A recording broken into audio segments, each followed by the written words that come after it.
Coming up, did you know that the poorest country in the Western Hemisphere is only a few hundred miles off the coast of Florida?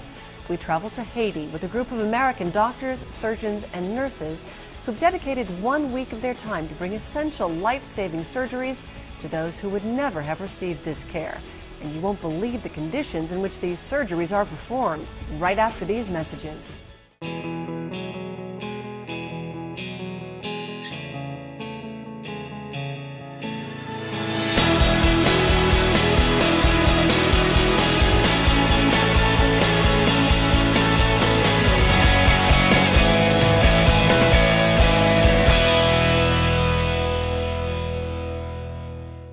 With all of the issues we as Americans are dealing with in today's modern healthcare, at least we can be secure in the fact that we have access to care when we need it. But what about those in the most remote mountain regions of Haiti? If an emergency happens, it would take hours by car, days by donkey, or weeks by foot to get to an area that has basic healthcare facilities. Solving this problem is exactly what has inspired today's group of amazing humanitarians to return time and time again to Haiti for the past 13 years. And none of this would be possible without the unwavering dedication of Dr. Sylvia Campbell. Dr. Campbell is a longtime member of the American College of Surgeons, the largest organization of surgeons in the world, with over 74,000 members around the globe. In 1997, Dr. Campbell's peers bestowed on her the college's Surgical Volunteerism Award. Photojournalist Lynn Peterson recently traveled to Haiti with Sylvia and her team and brings us this inside look at Village Partners International. It's like you keep going back further and further in time when you first come getting to this place.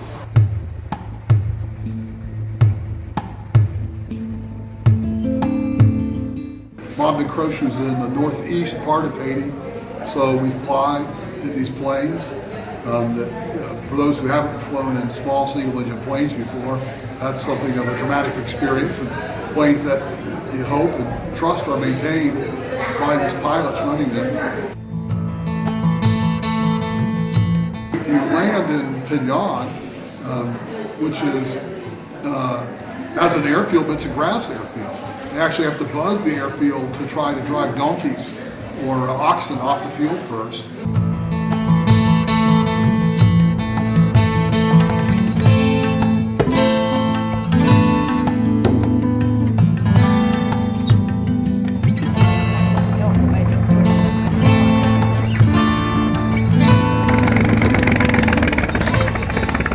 Getting to this hospital was an eye-opener and a little bit frightening too. I had never been on a deuce-and-a-half Army truck like that out in areas where the road was just big enough to let this truck pass, and the conditions of the road were horrible. There's no way I would want to ever think about driving a vehicle over these roads myself. It's about an hour and a half, 2-hour ride, and it's covering about 13 miles. The devastation of the huts and of how they lived. I mean, I've seen poor, but not to the extent that there is here. Without shoes, children without clothes. They had so much need, and the deplorable conditions, filth everywhere. I mean, it's just excrement, urine smells.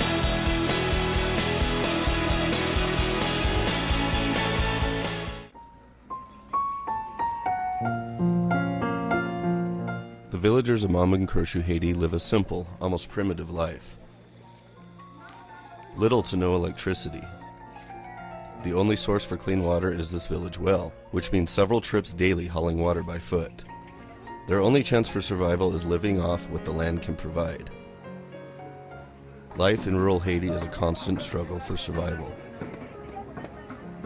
To make matters even worse, before slamming into Texas, last summer's Hurricane Ike first passed directly over Haiti, causing countrywide mudslides that killed hundreds and displaced entire villages. You were saying his house was hurt during the hurricane? Was it damaged? What happened to it? What happened? There is some walls falling down. And just crumbled here, huh? Oui. And so now he has put these to fix it? Yeah. Yeah. This is the bathroom here, huh? The toilet. Yeah. The health of these people are very dangerous. Uh-huh. They are not away from sick or any things like malaria, typhoid. All right. Some insects from the stool and come up to the food and so often make so many damage. Right. It's not good for the genital parts of the woman. Yeah. Right. All right. They get sick down there Close because for it's so. smelling. Oh.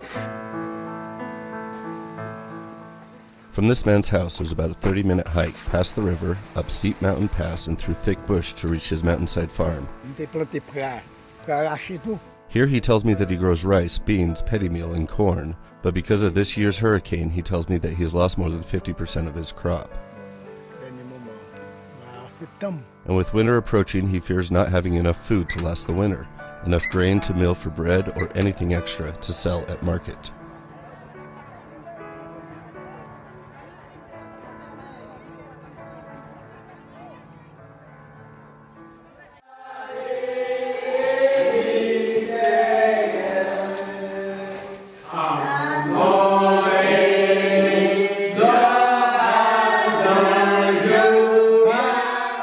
These Haitian villagers are singing a song of gratitude, a song of hope. It is a special week here at the local Covenant Hospital. These villagers have a rare once-a-year opportunity for a chance to be seen by American doctors. Or actually, why don't we just put them in here? For the past 13 years, this annual surgical mission has been led by Dr. Sylvia Campbell. Sylvia and her group of American volunteers return to this clinic every year, hand-carrying almost everything they need to perform simple but essential free surgeries for these villagers who normally have no access to this type of care. We made the first trip here, and there hadn't been a doctor to this facility, and I have no idea how long. It was unbelievable. They had all the patients in that front portion of the hospital, and I mean, we say hospital, clinic. We make it a hospital when we come there because we add the surgery to it. Most of the time it's just a clinic. We walked into dust and dirt. The screens were off the windows. There were, beds without padding. But the people just came when they found out we were here. And they'd come at 3 a.m, and the lines outside the hospital doors were just almost unending, and the need was unbelievable. The equipment that our anesthesia person uses to monitor and to put these people to sleep is archaic. How antiquated is this? This is probably 30, 35 years old. Really? Wow. And you know how to fix this? I hope so. What room is this used This for? is the main OR. This is the main OR. This is it. This small, huh? This small. Wow. Yes.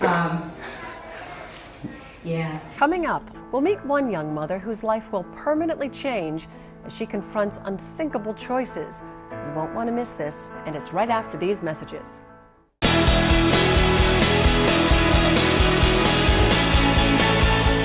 Welcome back as we continue our story on Village Partners International, bringing essential health care and training to one of the most remote villages in Haiti. Photojournalist Lynn Peterson continues the story. You ever done that? That's what one thing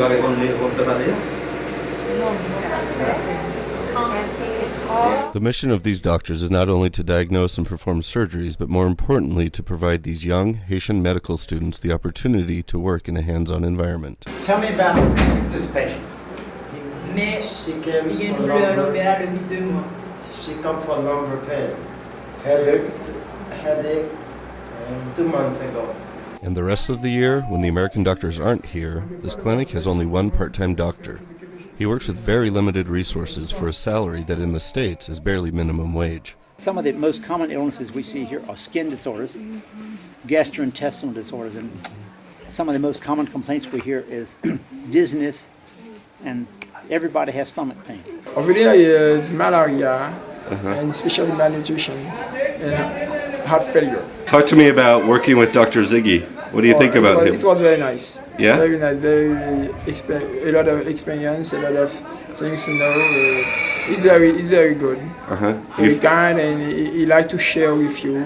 That's nice. That was very nice. And I respect him a lot too. And I'd like him to stay there, to be able to continue with me, because I learned a lot of things from him.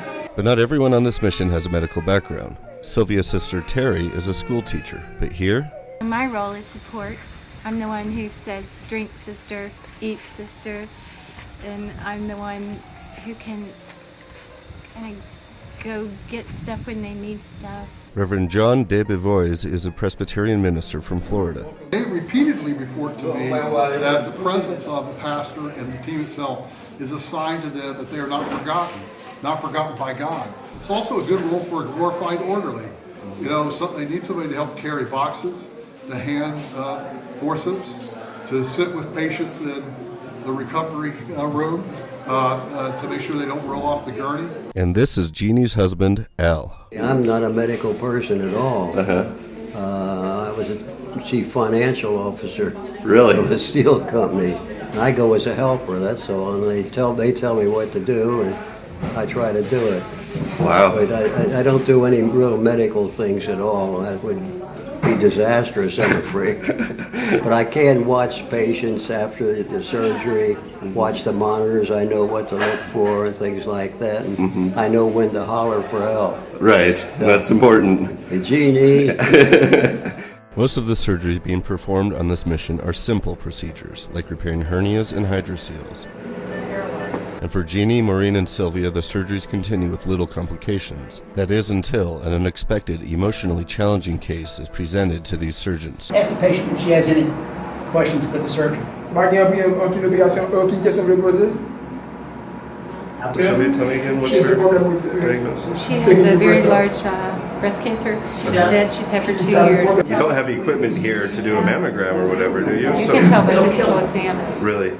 What's her chance on this? Well, the only chance she has is to have it removed and hope that Completely removed. She's going to do just fine. a mastectomy and take out the lymph nodes. That's the only chance she has to have some normal life for what life she was living. And when you explained that to her, I mean, what was her reaction? Sad. Yeah? She's sad. Her name is Sedalia. She is 36 years old, caring for 6 children on her own. The doctors instructed her to come back later today to prepare for surgery, but first she needs to return home and make arrangements for her children, as she will be recovering in this hospital for the next week.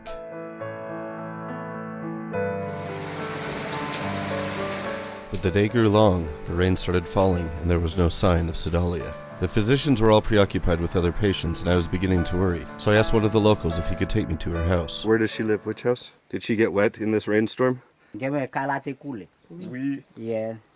Is she gonna come to the hospital today? She's afraid. She is afraid? Oh. If she find a drug which can help her with the problem, the breast cancer, she said. Drugs will not get rid of it. They have to take it out. Ok, normalement, depuis le cas de cancer, tumeur. Is this her husband or her father? Her father. Where is the husband? Santo Domingo. Do you know his phone number? Can we call him? He has no phone number. Has he abandoned her? Does he now have another wife? I mean, maybe. It may be. She needs to understand her children will be orphans if she does not have this surgery now.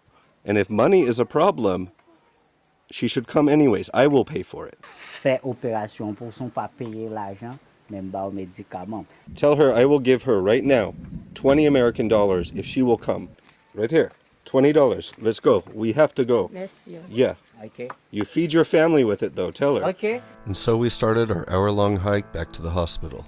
Unfortunately, the only way I could convince her to at least come talk to the doctors again was to bribe her. $20 would buy at least 3 months of food for her children. And who knows, maybe the doctors could help buy many more years that her children could still have their mother. Hey, Ziggy, when you have a second, I need to talk to you. She's afraid to have the surgery for many reasons. She doesn't want to be disfigured. She doesn't believe that she can still breastfeed after the surgery. She doesn't believe she can have a child after the surgery. But I had to basically right my way to get her back here. She has a very serious problem. This will only progressively get worse. We have a surgeon here now, but we're only going to be here for a few days. She needs to go at home for fixing the house tonight. She has to hurry. It's going to be dark soon. Bye-bye. As Sedalia left, Dr. Zigsby whispered to me, "She's never coming back." And as I watched the next storm clouds rumble in, I feared that he was right.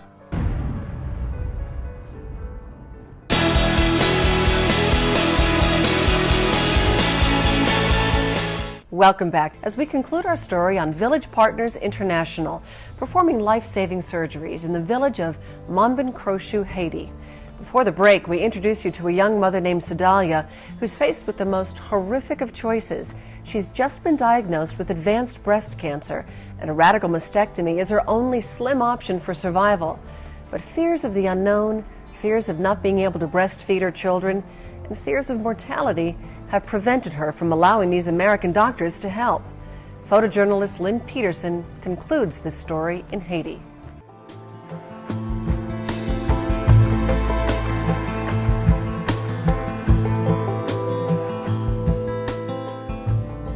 I couldn't sleep all night.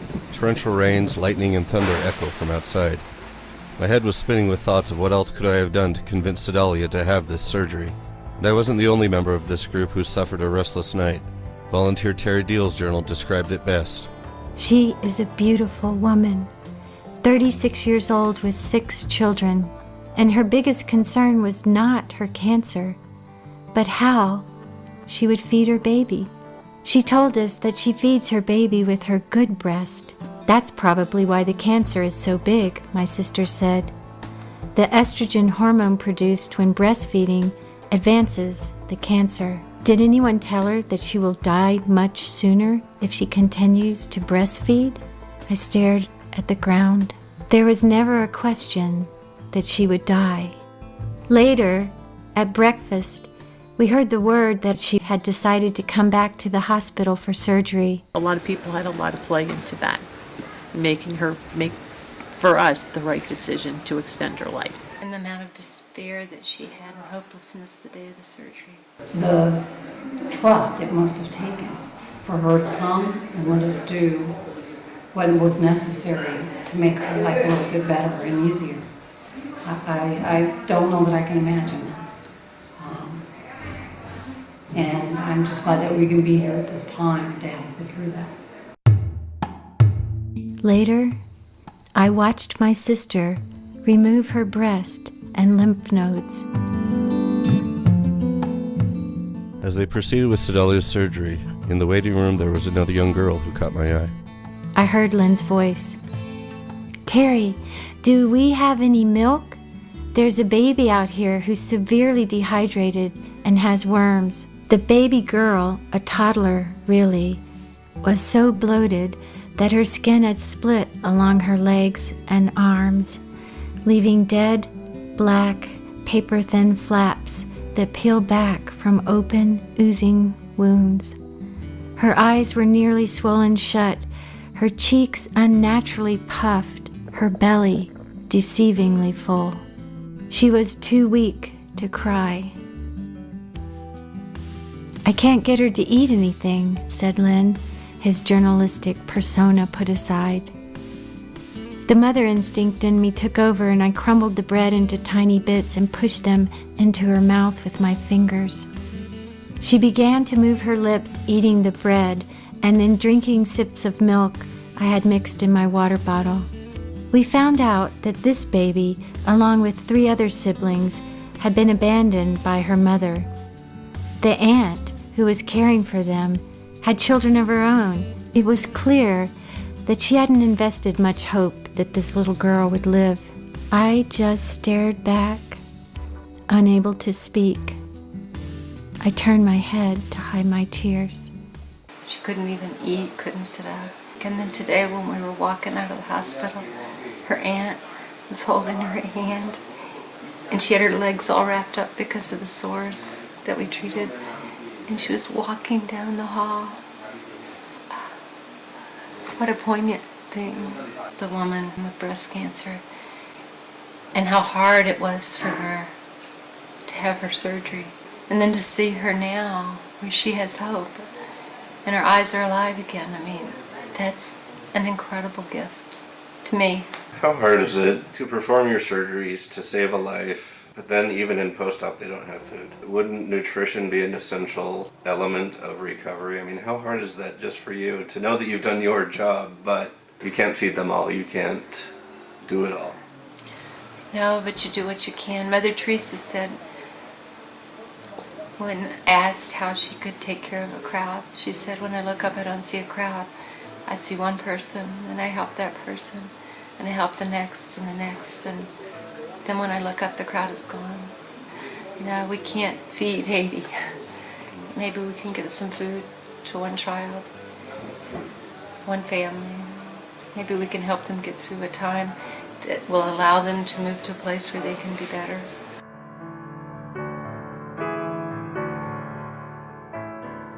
When I left, our country was spiraling downward in the worst financial crisis since the Great Depression years of the 1930s. Here, in this rural mountain village in Haiti, there's a crisis of a different kind, a human crisis. You know, we could change this. I mean, really, we are able, from a Monday to a Friday, to decide in the United States to take $85 billion and make it available to AIG to keep them propped up. And I'm not saying that isn't a necessary task, but if we can move that quickly to marshal those kinds of subs to help ourselves, isn't there something we can do to help these people whose poverty is so desperate that they literally are living in the mud? There's always a chance, even the slightest. There's always a chance.